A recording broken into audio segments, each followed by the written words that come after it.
Enginiest engine builder of engine builders out there. This is part of my pro. I can't just do it like that. I mean, I've got to go. sorry, I didn't know there was a system. I think you're basically correct.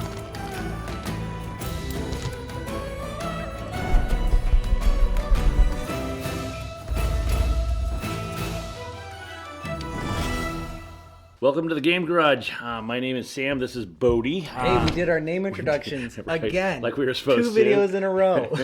We are doing a game here that we probably the weekend we played it, we probably were ready to review it. We're like, we got to do this. But it is our goal to play several times before we don't want to just review a game without actually having played it. So with that in mind, I have played this fewer times than Dad. I've probably played it 2 or 3 times. I still have things to say about it, but you're probably going to take his opinion with a little bit more weight as you've played it how many times now? Many times. But then we were getting ready to review it. It was on our list, and then Shut Up and Sit Down reviewed it. Yeah, like the day I was thinking about it, I saw that they reviewed it, and I was like, well, now our review doesn't matter. If they did it, we don't, I didn't even realize this was going to be a big game. Because you would when did you get it? I just picked it up at a store, at the Gaming Goat, kind of in a... in that buy 4 or 5, and then this one was kind of, maybe I'm going to get this one. And then I ended up liking it way more. So I hadn't even seen reviews on it, hadn't seen anything about it, and I was like, I want to give it a whirl. I want to try it. It's not that complicated of a game. And again, we're not going to go through everything. That's just, we don't do well with detailed rules stuff. So we'll just give you a quick kind of overview. The game is split up into 2 separate phases. You've got a bidding phase in which you're trying to buy cards. So you see all these cards will get lined out, and we're all taking our little markers right here. You'll see these numbered markers. We got a new camera on the top. I don't know if you can see that. If that doesn't look good, sorry. I can go to this one while you go to that We'll one. try. There we go. Did we do it? That's right. We'll get it one way or the other. Somehow. You got 4 different numbers. You got a 1, 2, and a 3, and a 4. And then you'll just take your number, and you'll place it where you want to buy. And then whoever places the highest number on the card... So if we were to place like that and you were to place yours out just randomly. This is part of my pro. I can't just do it like that. I mean, I've got to go. Sorry, I didn't know there was a system. Anyways, you bid on the cards with the numbers highest, you win the one. So I would obviously win the 4. You're not allowed to duplicate, so no one can place 2 4s on the same card. I would take it out. Now I have this card available to me for the second phase, which is production. During production, you will do whatever the bottom section says. So some of those things are gaining resources, and some of those things are converting resources. So taking resources you already have to convert them into resources you don't have. And the end game, the goal, earn as much money as possible. Yes, simple goal. I like, since you've not played it as much, that you did all the... all the explaining. We didn't really plan who was going to explain it, but there you go. That's how you play the game. Was that okay? Did I miss something? No, I think you're basically correct. It's played in 4 rounds. I missed that. And each card has the ability to upgrade the cards. So again, using the new camera just in case it works. And then if we show, there we go. Maybe one of these cameras will see it. They have a section that's kind of grayed out here at the bottom, and you have the ability to upgrade it. Now it can do twice as many. Really simple. There's really not much more to it. The rule book is a nifty little short read. I love this little rule book. If you've heard our other reviews, some of my first complaints are going to be about the rule book, and this one I have nothing to complain about. It was very easy to get, to understand. Their explanations are all they need to be, with good examples, really good examples. I love all the examples in here. They're not over wordy. Yeah, when you're reading a rule book, maybe this is my own nitpick, and the examples are these chunks of text and you just skip them because of too much. The examples here are actually very helpful. What are we doing? We didn't even explain what this was. What is that? I can't remember. The whole... that was those are just coins. This is not part of the game. This is not part of the deal. If you've seen our previous video about accessories that you should buy, this is one of the accessories we love. But it's handmade at home. We make it on a CNC router. We don't really have access to that for production. We can only do 1 or 2 here and there. However, so this is prototype. Yeah, we have found somebody, or somebody has found us, or there is somebody out there willing to make these for us. And it's possible, if people are interested, again, this is only if you're interested, it's possible we'll sell these either as merchandise We've thrown around doing a Kickstarter, but that sounds like way too much work. We're like uber scary. This is our hobby. We can barely keep up with one video a month. Yeah, it's kind of cool because it's sitting on a Lazy Susan, so obviously it moves all around. This game, when I was setting it up, I'm like, this is the perfect game because all of us are working out of this center, kind of like a bit bank. You know, we're just all kind of working off of that spot, which is my vote for the name of the whatever it is. Oh, bit bank. The bit bank. See, we haven't come up with a name, and we could not for the life of us think of one. So the guys are just calling it Bodie's board. Yeah, I'm not. I like bit bank. But anyway, so you have all these things, but all of us are working out of the coins and out of the pieces right there. So it spins really nice. You have all these options that are there, even these small things where we just put some of the extra stuff that we won't really mess with that much. But this is not part of the furnace game. Yeah, it doesn't quite fit in the box. Throw down in the comment section. Throw down? No. Put down, I don't know, write, type, do whatever you do. Let us know in the comment section if you are interested in something like this, because we just don't even know if there's interest out there. This might be one of the things that everyone's looking at this going like, I don't need that. That's too bulky. Because it does have a big presence on the table, like which we like. Yeah, we like the size. We don't mind that. So Robinson Crusoe, it's a go-to, but you have to have a roll-in. So if you've seen our promote another video, the game table video, you need a roll-in if you're going to use it well. Okay, back to where we were at. Let's explain this bid system for just a little bit, okay? Right, sorry, so I jumped the gun.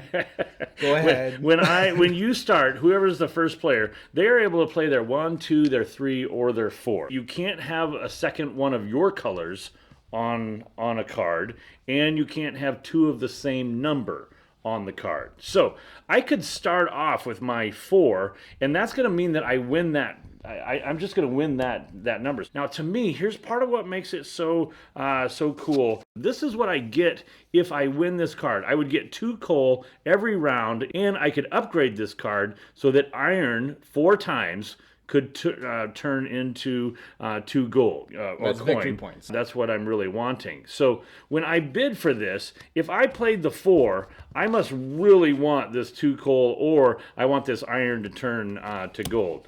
But I might be sitting there thinking to myself, you know what, if I play this 2, that's set to go. I could easily place a 3 here, and now I'm going to win this card. And this feels like a loss for him, right? This feels like, I got why would you outbid. even play a 2 there? You're just going to get outbid. You're just it seems like a really one-sided thing. Just play all your high numbers and hope you get it. But what you get here, and this is the pro for me, this is what makes this really fun, is that now I'm not winning this card, but I'm getting 2 times what's on the top of that card. Some of these cards, I don't want them. They don't work in my engine. They don't play in your engine. And there are times where I'm playing this game and I go, okay, I really need to get a lot of coal. I think someone really wants this card. I'm going to vote a 3, then hope that he votes a 4. Right. But if for some odd reason he wasn't after that card, doesn't play a 4, suddenly I'm stuck with a card that I'm like, I don't get the top value, and I'm stuck with whatever that card did. What's cool about this one too is if he didn't play anything on that, I get this card for dirt cheap. I mean, I get it for a 1, and I didn't get the production up here, but for every round thereafter, I get the production. So the bid system for me, that's just a really fun thing. And at first I'm like, no, what happened? No, I can't do this. I can't do that. But I would say 2 bids in, something like that, 2 rounds in, you're totally like, oh, this is cool. I think that's why it works so well for me is the bid system is so simple. It's just 1 through 4. There's no money amounts that I'm keeping track of. I always have the same every round. You have 1 through 4. It does not change. And also the core engine building part, the production phase, is just like any other engine builder. It's reminiscent maybe of even a terraforming Mars, where you have a lot of things all producing and kind of that satisfaction of building and building and building. So why not play terraforming Mars? The thing that sets us apart is this bidding mechanism is just so fun. It's so fun to try to time and guess what he's after and what I'm after. It's really interesting to watch the players because sometimes they play that 4 card first, but I'll also see guys play lower cards or lower bid tokens. Again, though, if a 4 lands on that, you can't put another 4 and tie them on that one. I really like that part. The bidding having multifunction and just being so kind of unique and simple, that takes the cake as probably my #1 pro for this game. Right after that would be the engine building is just fun. Like it is the most ingenious engine builder of engine builders out there. It's almost as if whoever designed this game said, I want to make an engine builder, and I don't want anything else in it that would distract from the engine building part. I don't want nothing. Just what is engines, and let's make them. And that's why it's fun. And I think so. They tightened up the engine building, kind of like Secret Hitler tightened up, the whole social deduction genre. This one really tightens up the whole engine building. But what I really like about it, and this isn't until you've played it a few times, this one just kind of popped out at me the last few times I played. The reason I like playing is because when I want to be thinking, everybody's thinking. Like nobody's pushing me to go. So when we first turn over those cards, it's like 3 or 4 guys just all staring at. That's an interesting one. They're kind of looking at it. We're all thinking about it. At some point, somebody steps back. Who's first? And we've all been thinking about these set of cards. Now, once that's done and we all make our bid and we get that done, then in the production phase, now I have my cards. I'm able to individually work through my production. It's just like Terraforming Mars in that aspect where you're all producing at the same time, and that works so well. It doesn't bog down the game, especially like Ares Expedition. The newer one has done that so well. They've gotten rid of all like the waiting around. And the parts that slow down are fine to slow down. You want to slow down. Yeah, the pace of this game is what I like the most. And the fact that when I want to think, I am thinking. When I want to move right along, I can move along. Like in round 3 and 4, I'm thinking hard for 4 or 5 minutes on my on production. You can play 3 rounds, short game, 4 rounds, a long game. That 4th round, you have a lot going on. You'd better have some system. And because you're paying attention to your cards, you're not paying attention to anybody else. And if I had a con here, that's the one that's there. The problem is because your production all happens here, someone could easily be messing up or cheating on accident and no one would know. Yeah, cheating on accident or cheating on purpose. Yeah, either one. When you are doing a production, so let's say I have these 4 cards. Well, by the end of the game, you've got 7, 8, 9, 10 of these cards. Yep. And they only can resolve once. You've got to indicate somehow to remember for yourself that this is used, this is used, this is used. And it starts getting pretty messy as to which ones you've used and when. Yeah, and everybody's moving back and forth, pulling their things, pushing things back. So that gets a little messy. I don't think it doesn't hurt the game in any way. You would just have to be paying attention, and you need to let people know to pay attention to those things. I think this is a game that can play with some younger or newer game players, people that haven't done this. It's a great way to introduce engine building, I think. It's an engine or intro type game. I really like the little tweaks that the game allows for.